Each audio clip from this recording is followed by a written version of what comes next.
예수님께서 물 위에 이렇게 나타나시고 걷는 이 사건은 마태, 마가, 요한복음 세 군데 성경에 다 기록이 되어 있습니다. 이야기가 거의 동일하죠. 그러나 재밌는 사실이 있습니다.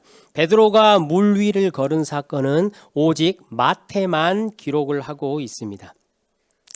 마가는 왜 예수님께서 물 위에 걸으시고 베드로가 물 위를 걷는 이야기를 기록하지 않았을까?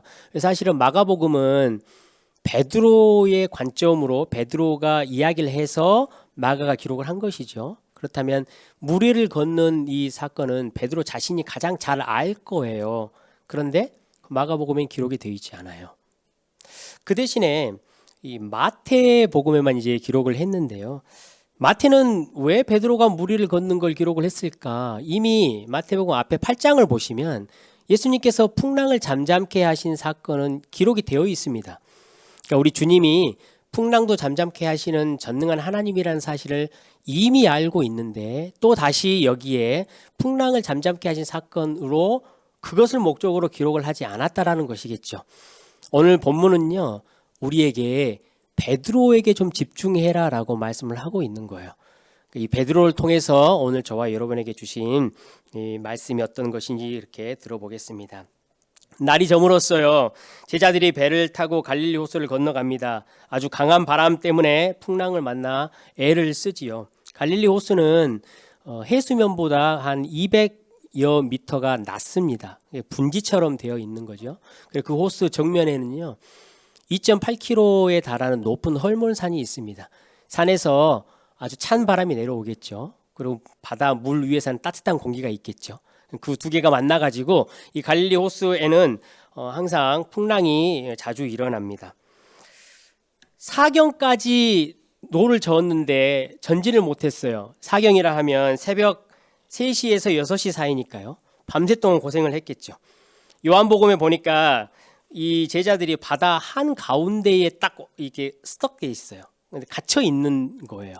그래서 아주 고난을 당했다라고 기록이 되어 있습니다. 여러분, 제자들이 무슨 생각을 했을까요? 배를 이렇게 몇 시간째 저으면서 보면 이 바닷가를 건너가는 이야기 전에 무슨 사건이 있었냐면요, 오병이어의 사건이 있어요. 물고기 2마리와 보리떡 5개로 사람을 먹인 이야기죠. 몇 명이 먹었냐면요, 남자만 5,000명이 먹었어요.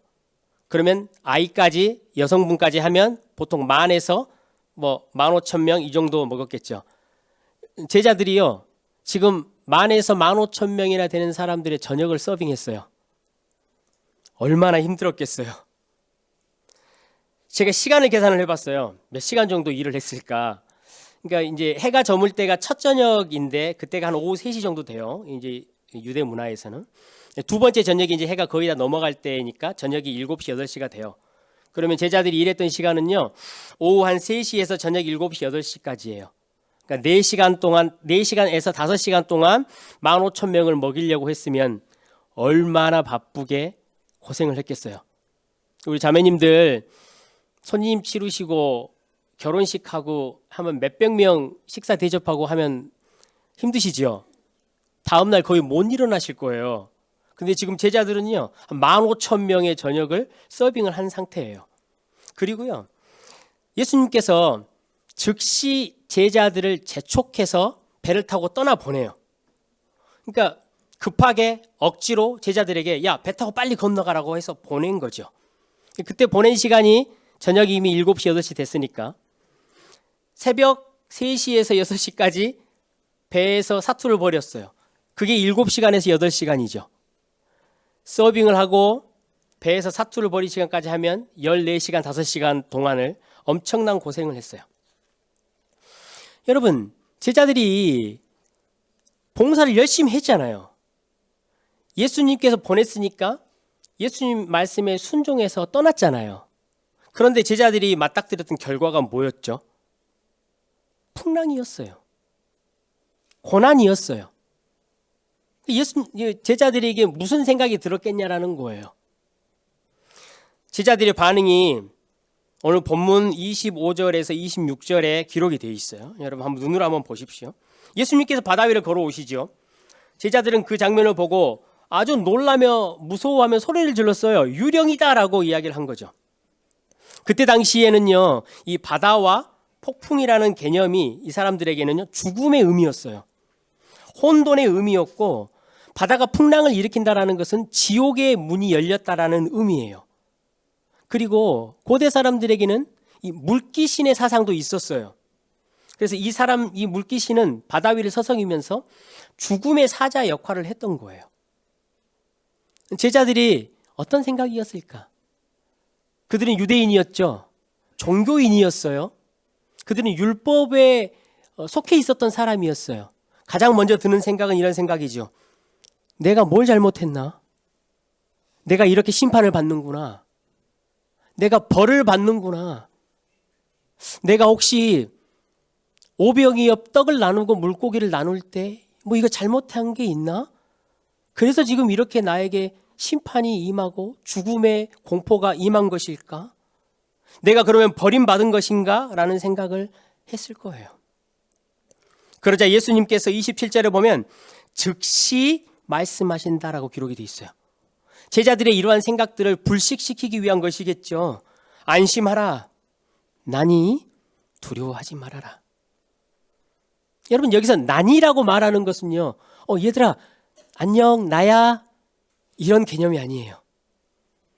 여기서 난이라는 것은요, 야훼니라는 말이에요.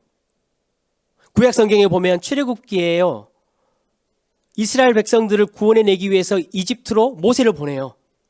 모세가 하나님께 묻죠. 하나님 누가 자기를 보냈냐라고 이름을 물어보면 뭐라고 답할까요? 내가 보냈다고 그래라. 야훼가 보냈다고 해라. 이란 의미예요. 여러분, 심판을 주장하시는 분이에요. 권능 있으신 분이에요. 죽음을 다스리시는 분이에요. 이집트에 있는 모든 그 우상들을 깨부신 하나님이세요. 여호와 하나님이세요. 이스라엘 백성들의 노예 상태에서 그들의 영혼을 구원해내신 하나님이세요. 그러니까 제자들에게 야, 난이라고 말하는 것은요, 너희들 두려워하지 마라. 이거 내 뜻과 내 계획 안에 있는 일이야. 나는 전능한 이야. 내가 과거에 그 넓은 홍해의 물을 열었다 닫았다 주장했던 거 너희들 알지? 그게 나야 라고 말하고 있는 것이에요. 너희들 오해하지 말아라. 너희들에게 고통을 주려고 내가 이렇게 하는 거 아니야. 너희들이 무엇인가를 잘못해서 형벌을 내리려고 하는 거 아니야. 내가 무능해서 이렇게 폭풍을 내리는 거 아니야 라고 말씀하고 계시는 거예요. 성도 여러분, 우리 인생을 살고 신앙생활을 해 나가시면서 열심히 살잖아요. 그렇죠? 우리 성도님들, 나주혁신 장로교회 성도님들도 뵈면 정말로 대단하다는 생각을 많이 해요. 신앙의 열심이, 참으로 믿음이 참 특별하시는 것 같아요. 그런데도요, 여러분, 우리 인생 가운데 풍랑과 어려움은 면제되지 않아요. 내가 교회에 열심히 봉사를 하고 기도생활 잘하고 신앙생활 잘하면 풍랑 없이 잔잔하게 가면 좋겠는데요, 우리 주님은 왠지 모르게 그 풍랑을 나에게 면제시키지 않아요. 가정에 경제적으로 어려울 때가 한두 번이 아니에요. 건강에 문제가 어려울 때도 한두 번이 아니에요. 주변의 사람들과 관계는 직장에서도 그렇고 교회에서도 그렇고 시간이 갈수록 더 어려워져요. 해결되지 않는 것이죠. 우리 젊은이들은 내가 지금 이렇게 졸업을 하고 직업을 찾으려고 하는데 직장이라도 잡을 수 있을까? 아니, 내 자녀들은 어때? 내 자녀들이 똑바로 자랄 수 있을까? 해가 가도 아무리 열심히 노를 저어도 진척이 없는 것 같아요. 너무 지칠 때가 많아요. 언제까지 그래야 되지? 이럴 때 우리 성도들의 마음에서 가장 떠오르는 생각이 뭐냐면요, 내가 도대체 뭘 잘못했을까? 내가 예배를 잘 드리지 못했을까? 내가 그때 봉사한다고 했는데 전심으로 하지 못해서 지금 이 어려움과 풍랑이 나에게 오는 것일까? 아니, 내가 그때 그렇게 잘못했기 때문에 내 자식이 지금 이렇게 돼버린 것일까? 라는 죄책감이 우리에게 몰려드는 거예요. 이제 그 단계를 딱 넘어가면 이렇게 바뀌죠. 내가 뭘 잘못했어? 문제가 해결되지 않으면 이제 울분이 나는 거예요. 내가 도대체 인생을 이렇게 열심히 살았는데 이 풍랑이 왜 가시지 않고 도대체 내가 뭘 잘못한 거야? 그 단계까지도 넘어가잖아요. 마지막에 어떻게 가죠? 내 팔자지 뭐. 내 팔자에 이렇게 좋은 일이 있겠어? 포기하기 시작해요. 성도 여러분, 왜 내 인생에 폭풍이 몰려오고 여러 가지 모양으로 어려움이 몰려오는지 우리는 그 원인을 다 알지 못해요. 그런데 한 가지 확실한 사실은 있어요. 우리 주님께서 저와 여러분에게 말씀하셔요. 나 야훼다. 내가 다스린다. 내가 그 안에 모든 계획을 가지고 있다. 힘내라. 내가 너희들을 사랑하지 않아서 이 문제가 있는 게 아니야. 내가 능력이 없어서 이 문제가 너희들에게 있는 게 아니야. 내가 너희들의 삶에 무관심하기 때문에 이런 문제가 있는 거 아니야. 라고 오늘 저와 여러분에게 말씀하셔요. 목사님이 그걸 어떻게 그렇게 확신하세요? 제가 확신하는 게 아니고요. 마가복음에 베드로가 적었다 그랬잖아요. 마가복음에만 있는 표현이 한 가지가 있어요. 그게 뭐냐면요. 예수님께서 기도하시는 중에 제자들의 어려움을 보시고 라고 돼 있어요. 확실히 알았던 거예요. 예수님은 기도하시는 중에 홀로 있으셨지만 그 기도 안에 항상 제자들이 있었어요. 항상 그들을 보고 계셨어요. 그러면 아마 우리는 이런 고민이 들 거예요. 예수님은 그렇다면 도대체 무슨 생각으로 이렇게 하시는 거야? 왜 그처럼 수고한 제자들에게 칭찬을 못 해줄 망정?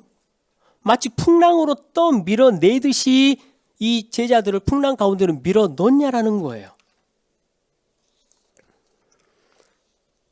오병이어 사건을 여러분 한번 생각해 보세요.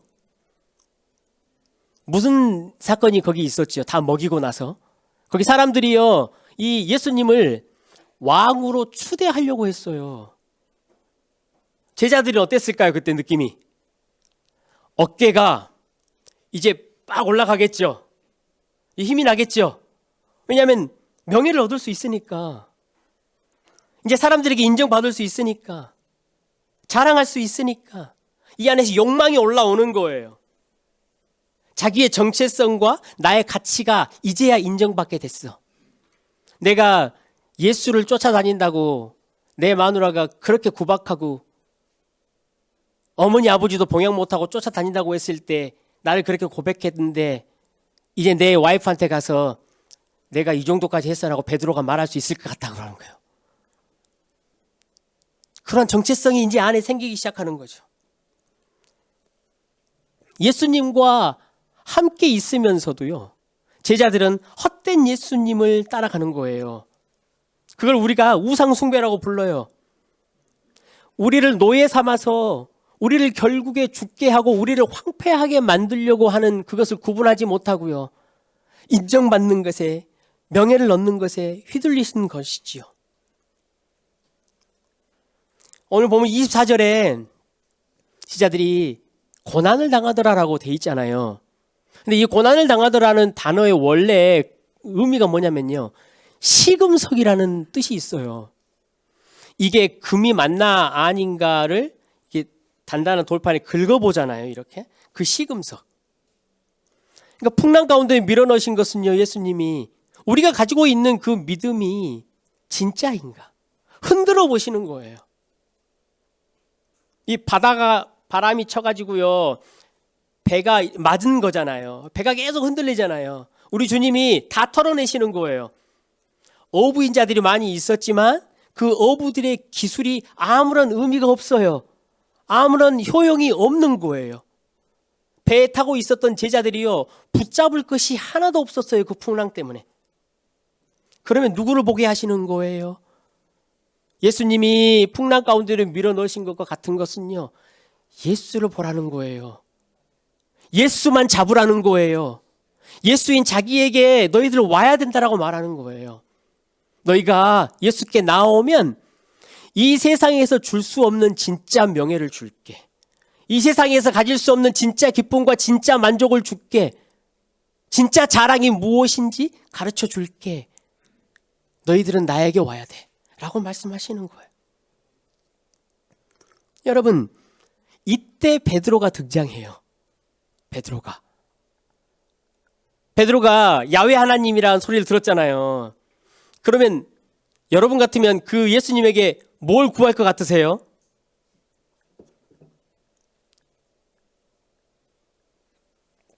저는 주님, 제 인생의 풍랑이 너무 심해요. 경제적인 문제도 너무 어렵고 부부 사이의 관계 문제도 너무 지진하고 자녀 문제, 관계의 문제가 너무 힘들어요. 이거 한 방에 좀 잠잠게 해주세요 라고 저는 구할 것 같아요. 근데 베드로는요, 풍랑을 잠잠게 해달라고 구하지 않았어요. 뭐라고 베드로가 구하죠? 주님, 나로 주님에게로 오게 해주십시오라고 구해요. 정말로 베드로가 그 순간에 예수 그리스도의 마음을 안 거지요. 베드로는요, 예수님만 있으면 되는 거예요.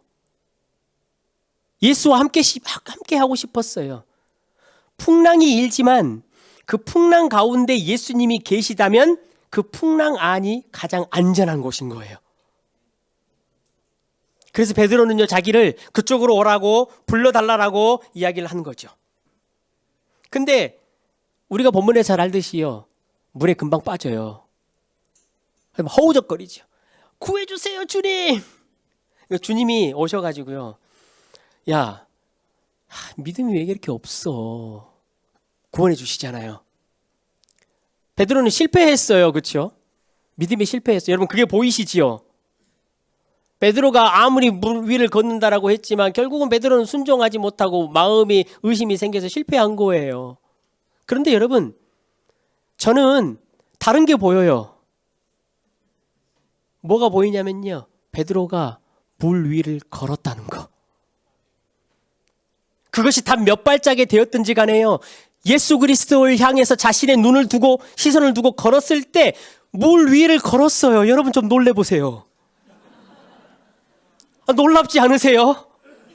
한낱 인생이 예수 그리스도의 손을 잡고 그분을 향하여 눈을 두고 그분에게 마음을 두고 걸어갔을 때 물 위를 걸었다고요. 여러분, 우리는 그것을 기억해야 되는 거예요. 베드로는 또 무엇을 경험했냐면요, 물에 빠지는 것도 경험했어요. 아, 이렇게 하면, 이런 마음의 의심을 가지면 내가 물에 빠지는구나 라는 것도 알게 된 거예요. 베드로는 또 뭘 경험했죠? 자기가 물에 빠져 고통스러울 때 내가 주님께 부르짖으면 우리 주님께서 손을 내밀어 잡아주신다라는 것을 배웠어요. 그것을 알았어요. 예수님의 그 손길을 안 거예요. 그 물 묻은 촉촉한 손이지만 예수님의 손을 딱 잡았을 때 얼마나 나에게 든든한 느낌이었는지 그것을 직접 맛본 거예요. 그때 예수님과 눈이 마주쳤겠죠. 예수님은 이렇게 말씀하셨을 거예요. 이놈아.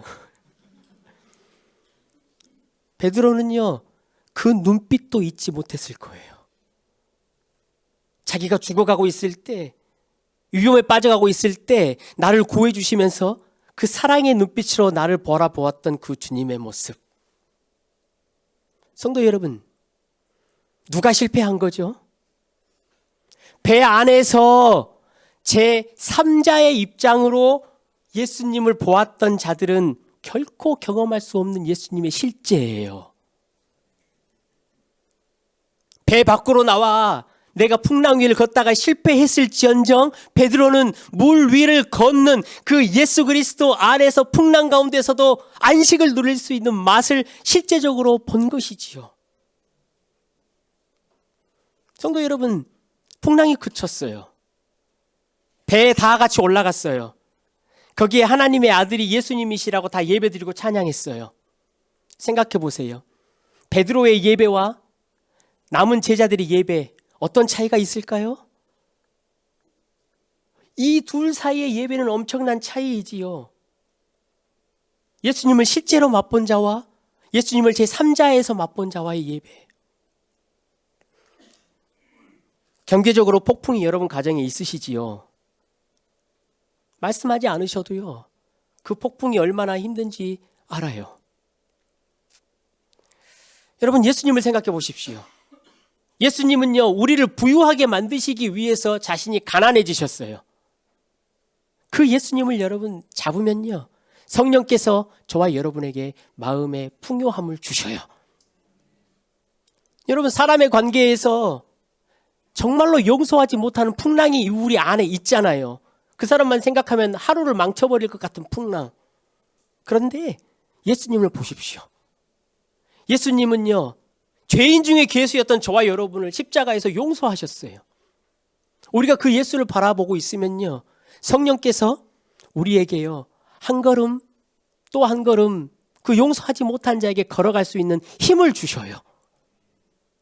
건강의 문제에 고통당하시는 분들 여러분 많이 있으시지요. 해가 가도 나아질 기미가 안 보여서 지칠 때 있으시잖아요. 그 풍랑이 있으시잖아요. 예수님을 기억해 보세요. 그분은 십자가에 죽으시고 십자가에서 부활하셨어요. 우리의 모든 고통과 참담함을 한 번에 다 가져가시는 분이에요. 우리가 그분을 생각할 때요, 성령께서 저와 여러분에게요, 부활의 능력을 허락하실 거예요. 물론 여러분 이제 일주일 동안 세상 가운데 나가 살다가 보면요, 오늘 말씀을 들었던 것을 듣고 아 맞다 예수님, 그래서 마음에 안식이 평안이 탁 올 때가 있어요. 풍랑 가운데도. 근데 1시간이면 끝나. 어떨 때는 잘 기도하고 해서 하루는 갈 수 있어요. 여러분 괜찮아요. 또 물에 빠질 수 있어요. 근데 괜찮아요. 어떻게 하라고요? 기억하라고요. 내가 그래도 이 어려움 가운데 물 위를 걸었구나. 이 풍랑 가운데 예수를 의지했더니 1시간만이라도 내 심령에 정말로 세상이 줄 수 없는 평안과 감사가 있었구나 라는 것을 여러분 기억하면 되는 거예요. 우리에게 풍랑을 허락하신 것 같은 것은요, 이론적인 예수님을 넘어서 이제 실제의 하나님을 만나고 폭풍 속에서도 참 기쁨을 맛보게 하시는 하나님의 선물인 것이죠. 시편 23편을 보면요, 우리 너무 잘 알잖아요. 여호와는 나의 목자시니 그가 나를 푸른 초장으로 인도하시고 쉴만한 물가에 누이시고 하는 거 알잖아요. 이 시편 기자가요, 시편을 처음에 시작할 때는요, 하나님을 묘사할 때 그가라고 묘사를 해요. 이게 제3자의 입장에서 하나님에 관하여 말하는 거잖아요. 그러면서 내 삶에 푸른 초장과 쉴만한 물가 같은 삶만 좀 잠잠하게 있었으면 좋겠다라고 고백을 해요. 그런데요, 그 시편 23편 뒤쪽으로 가잖아요. 그럼 분위기가 완전히 바뀌어요. 이 시편 기자가 하나님을 향해서 당신이 나와 함께 합니다라고 아주 2인칭으로 대화하듯이 이야기를 해요. 그러면서 이렇게 마무리를 하지요. 내 잔이 넘칩니다. 내가 이제 여호와의 집에서 영원히 살고 싶습니다 라고 고백을 해요. 이렇게 변화된 과정 가운데 뭐가 있었냐면요, 그 중간에 사망의 음침한 골짜기를 지난 과정이 있었어요. 풍랑이 있었던 거예요. 그 풍랑을 지나면서 이 시편 기자는 그 풍랑을 걸어서 주님에게 간 거예요. 주님을 의지하고 주님을 바라보고 간 거지요. 우리 예수님께서 당신의 죽으심으로 벌어두신 진짜 안식과 진짜 생명과 하늘의 자랑과 영광을 이 시편 기자가 비로소 그때 맛보았던 거예요. 어릴 때부터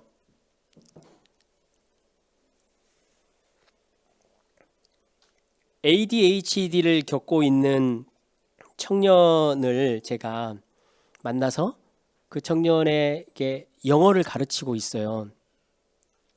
한 10개월 정도 지금 가르치고 있는데요. 이 청년은 밖을 나가질 못해요, 거의. 그러니까 왜냐하면 일상 에너지가 너무 많이 든대요. 그러니까 우리는 외출할 때 머리 감고 샤워하고 옷 입고 양말 신고 자켓 걸치고 핸드폰 챙겨서 차키 챙겨서 나가는 게 에너지 하나도 안 들잖아요. 거의. 밖에서 사람 만나고 행동하는 거 에너지 하나도 안 들잖아요. 거의. 근데 이 청년은요. 일일이 다 적어야 된대요. 하나하나를.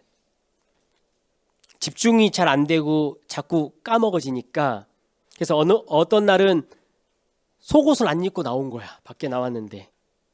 어떤 날은 이 추운 겨울에 나와보니까 양말을 안 신고 나온 거예요. 그러니까 학원도 못 가지요. 또 그렇다고 과외 선생님을 구했는데 이게 이제 이 친구가 자기가 해결되지 않는 질문은 반드시 해결하고 넘어가야 되는 거예요. 꼬치꼬치 깨물어요. 과외 선생님들이 한 2달, 한 달 하다가 두 손을 들고 다 나오는 거예요. 그래서 제가 그 친구를 가르치기 시작을 했어요. 제가 목사인지는 몰라요.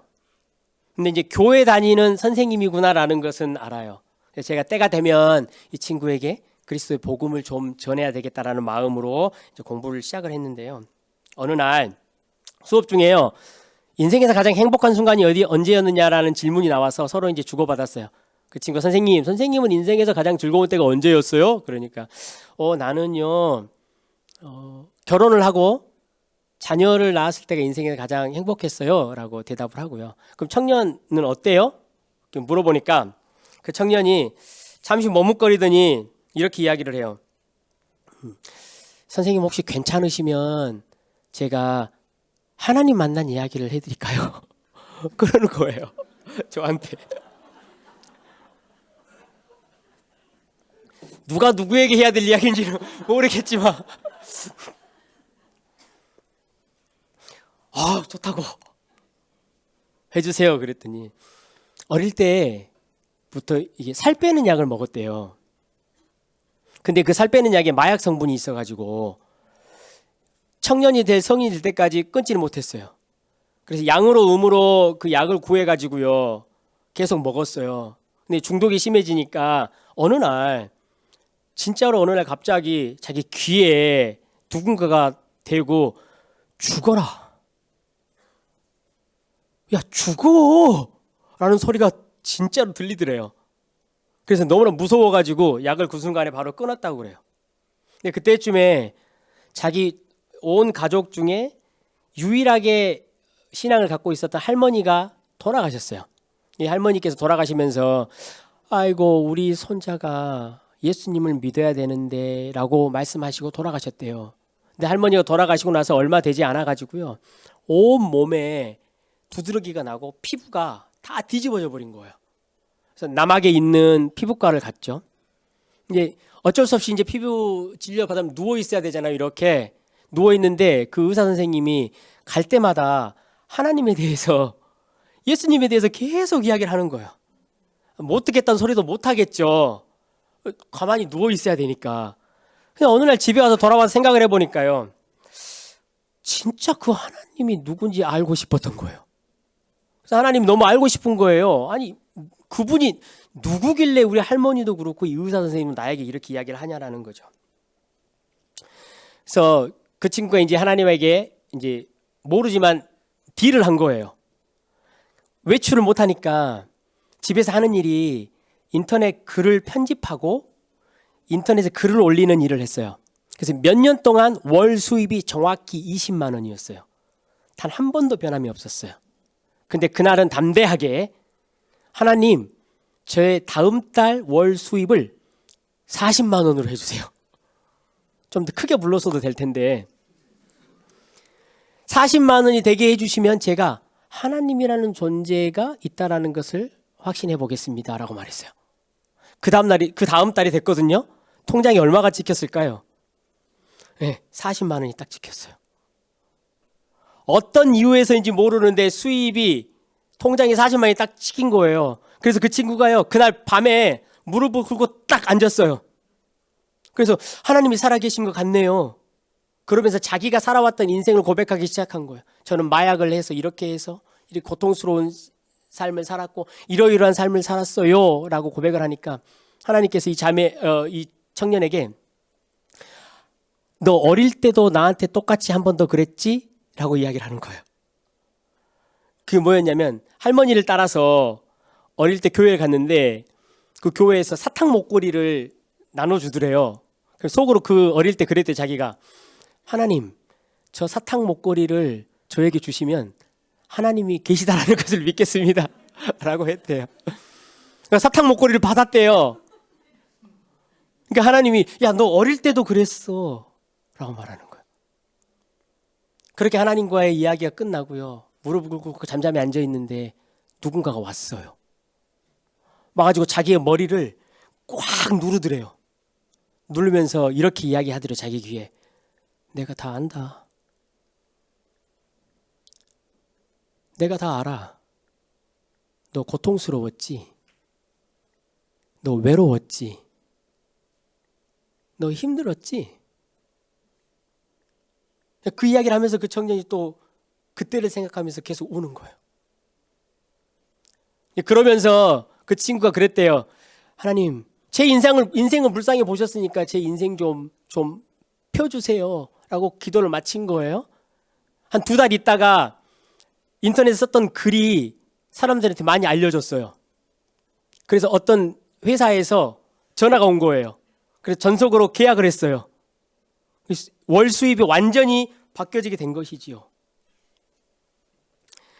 저에게 그랬어요. 그 청년이.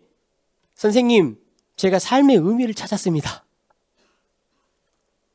제가 궁금했어요. 하나님이 정말로 이 청년을 만나주신 게 맞을까? 라고 확인해보고 싶었어요. 그래서 제가 질문을 했죠. 인생의 의미를 찾았다는 게 뭘까요? 그 청년이 직장을 잡았어요. 돈을 벌게 됐고요. 교제할 사람도 만났어요. 이제 내가 떳떳하게 부모님 용돈도 줄 수 있게 됐어요. 라고 말했으면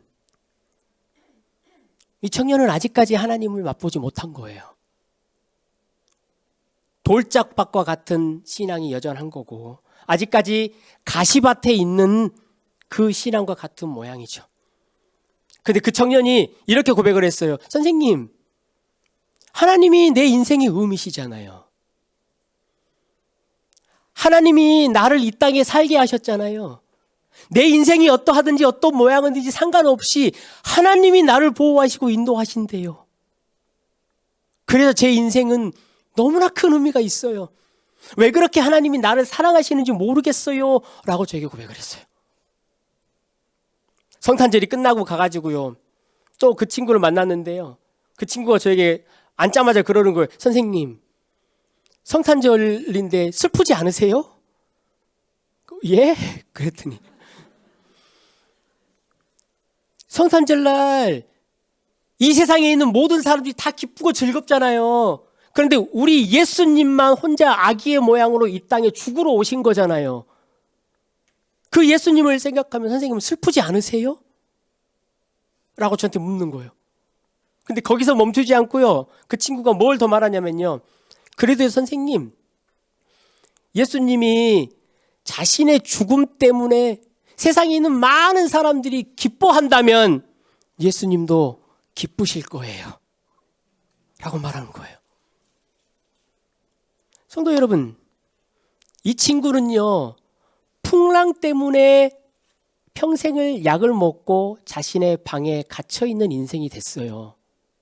근데요, 그 풍랑으로 인연해서 온 우주에 전능하신 하나님을 만났어요. 모든 고통과 죽음과 아픔의 통치자이신 그분을 만났어요. 실수하지 않으시는 그 하나님을 만난 거예요.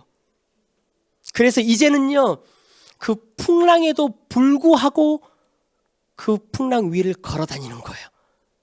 그 예수와 함께 풍랑을 뚫고 그 안에서 만족과 안식을 얻는 자가 되었어요. 여러분, 풍랑 가운데 혹시 지금 계시나요? 육체적으로 영적으로 너무 지쳐 계시나요? 이해하지 못할 일들이 많으시고 내 인생에 나아질 기미가 전혀 보이지 않을 때가 있지 않습니까? 올 한 해도요, 아마도 그러한 상황이 더 나아지지 않을 수도 있어요. 더 힘들게 노를 저어야 할 수도 있고요. 그 노를 폭풍 가운데 저으면서 저와 여러분의 옷이 더 젖어버릴 수도 있어요. 그런데 여러분 꼭 기억하십시오. 이 모든 풍랑이 여러분의 잘못 때문이 아닙니다. 우리 주님이 저와 여러분을 잊어버려서가 아닙니다. 우리 야훼 하나님이 지켜보고 계시고 오늘 저와 여러분에게 내가 있잖아, 내 능력과 내 권한 안에 있는 모든 일이야 라고 말씀하셔요. 왜 그렇게 하시냐고요? 저와 여러분의 초점이 예수에게만 향하게 하기 위해서. 그래서 폭풍 속에서도 진짜 하늘의 기쁨, 진짜 하늘의 영광, 만족, 안식, 그런 것들을 우리에게 선물로 주시기 위해서 우리에게 오라 하십니다. 물 위를 걸어오라 하셔요. 그런데 여러분, 예수님이 그냥 오라 하시는 게 아니에요. 이미 예수님께서 그 심판과 저주와 고통의 풍랑을 다 잠잠케 하셨어요. 요나를 기억하시지요? 요나가 그 폭풍과 풍랑 가운데 던져졌어요. 그러자 바다가 잠잠해졌어요.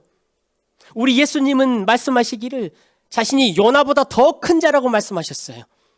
이 예수님이 저주와 고통과 심판의 풍랑 가운데로 던져져 죽음을 맞이하셨어요. 그 폭풍 같은 바람, 그 날카로운 바람이 예수님을 쳤겠지요. 사람들의 비난과 저주가 예수님의 귓가에 울렸을 거예요. 그 풍랑의 사나움이 채찍이 되어서 예수님의 살을 찢고 예수님의 옷을 다 찢었을 거예요. 땅이 빗장을 걸어서 하나님의 아들이신 예수 그리스도를 못 나오게 묶어두었어요. 하지만 우리 예수님은 부활하셨어요. 왜 그러셨을까요? 저와 여러분이 인생 가운데 맞이하게 되는 그 풍랑 가운데 절망하지 않도록 하기 위해서 그래요. 우리가 그 풍랑이 있음에도 불구하고 그 풍랑 안에서 안식할 수 있는 기쁨을 주시기 위해 그렇게 손수 풍랑 위에 죽으신 거예요. 사랑하는 성도 여러분, 이러한 예수님을 깊이 생각합시다. 그리고 우리 성령 하나님께 기도합시다. 성령님, 내가 예수를 따를 수 있는 담대함과 믿음을 주십시오. 배 밖을 나아가 풍랑 가운데로 나아갈 수 있는 힘을 주십시오. 그래서 그 풍랑 안에서도 내가 하늘을 기뻐하며 만족할 수 있는 은혜를 나에게도 주십시오라고 그렇게 기도합시다. 여러분, 실패할 수 있어요. 또 그렇게 기도하다가 하루는 좋았다가 그 다음날 또 낭망하고 떨어질 수 있어요. 그럴 때 작은 소리로라도 우리 주님 앞에, 주님, 나를 좀 도와주십시오. 주님이 필요합니다. 나를 좀 인도해 주십시오. 우리 하나님에게는요, 성도의 작은 신음이 천둥처럼 들려요. 왜냐고요? 우리 구주 예수 그리스도께서 십자가에서 달려 돌아가시면서 하나님 아버지를 향하여 고통의 절규를 질렀기 때문에 우리 성도의 작은 신음이 하나님의 귓가에 천둥처럼 들려요. 한 주간 승리하십시오, 여러분. 성령께서 저와 여러분에게 예수 그리스도의 그 복음의 능력을 주실 것입니다. 지금 이 공동체 안에는 보내는 교회와 보냄을 받은 교회가 함께 앉아 있습니다. 정말로 아름다운 모습입니다. 제가 어느 교회에서도 맛보지 못했던 모습입니다. 물론 마음적으로 여러 가지 힘든 과정을 거쳤을 줄로 믿습니다. 하지만 여러분 기억하십시오. 여러분은 풍랑을 통과하셨습니다. 교회를 파송하면서 겪었던 혹은 남아있으면서 마음이 무거울 이 모든 것들 넘어섰어요. 그것만 잘 기억하면 되는 거예요. 사랑하는 성도 여러분, 한 주간 우리 주님의 평안과 은혜가 함께 하시기를 주님의 이름으로 축원합니다. 하나님 나라를 맛보십시오.